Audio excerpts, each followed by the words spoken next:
Okay. Good morning everyone. Nakabalik na tayo rito sa San Juanico Bridge. At dahil kung maalala ninyo nung unang sinara ito at ginawang limitado ang traffic dito sa San Juanico Bridge ay sabi namin gagawin ng DPWH aayusin lahat ng nasira dito na hindi na maintain ng mabuti. At we were hoping, ang aming prediction was makakapagtawid na yung 12 tons na truck dito sa San Juanico by Christmas time, by New Year. Mabuti naman, medyo na pabilis ang trabaho at ngayon pwede na natin buksan ito for 15 tons na truck. So malaking pagbabago, makakatawid na yung mga cargo truck natin na dati hindi nakatawid, kailangan pa magroro at umikot sa mga ibang port na ginawa natin. Ngayon ay mababawasan na yun, yung malalaki na lang ang kailangan pa sumakay sa barko. But meron pa rin plano para medyo ma-alleviate yung sitwasyon na yon.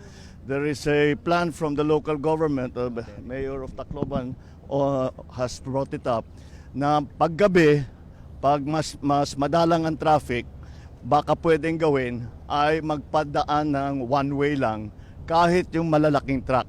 Kasi kung sa ngayon, two ways, 15 tons. So 15 tons na magkabila.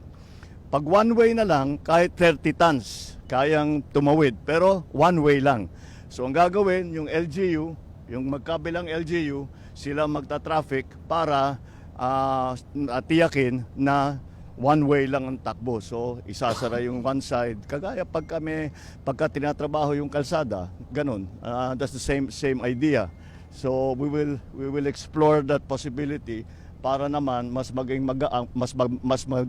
magaang ang ginagawa ng mga transportation workers na tumatawid at mas mapapabilis at hindi lang yon, siyempre makakapagbalik sila sa dati nilang binabayaran na ngayon nagbabayad pa sila para sumakay sa barko, ay baka mabawasan yung kanilang kailangan bayaran, which will also bring down transport costs, which will also bring down the price of goods.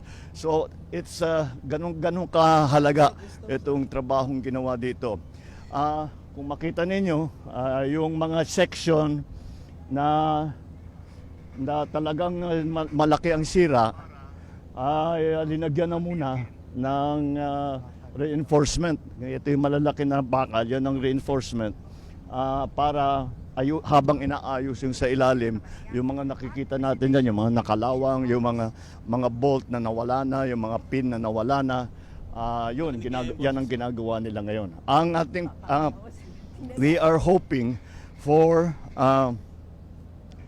the total return of the bridge's function to allow 33 tons two ways by the middle of when do we think we can? Third quarter of 2016. Hopefully by the middle of next year, third quarter of next year, fully functional na ito. I hope that this serves as a lesson to all future administrators of in government, of all government workers who have anything to do with this. The retrofit cost us 1.1 billion pesos. That is money that we could have saved if proper maintenance was carried out on San Juanico. We would not have to do any of this kung yung every 3 years ini-inspeksyon, inaayos. Wala tayong gagastusin na kahit na ano, yun lang. MOE lang yun. That's the MOE of DPWH. Nakasama dyan. Kasama yan sa MOE ng DPWH. Kung saan napunta, kaya hindi na nag-inspeksyon, kaya tayo nagkaganto. Sana naman, itong experience natin na ito, matuto na tayo na napaka-importante na tayo ay continuing maintenance. Ngayon, tinanong ko sa ating mga engineer, kung tama ang ating pag-maintain, kung tama ang ating pag-ayos, magkakaroon ba tayo ng malaking retrofit in so many years? Ika nila, basta't maayos ang maintenance, hindi na tayo kailangan mag-retrofit. Siguro mag-repaving o ganyan, pero madaling trabaho lang yan. Pero hindi na natin kailangan gawin ito ulit basta't maayos ang tuloy-tuloy, constant and regular maintenance ang gagawin. That is what's the most important lesson I think that we should all learn from this. Ang laking sagabal sa commerce dito sa Region 8 ang nangyari dito dahil sa pagsisira nakita natin maraming sira dito sa San Juanico.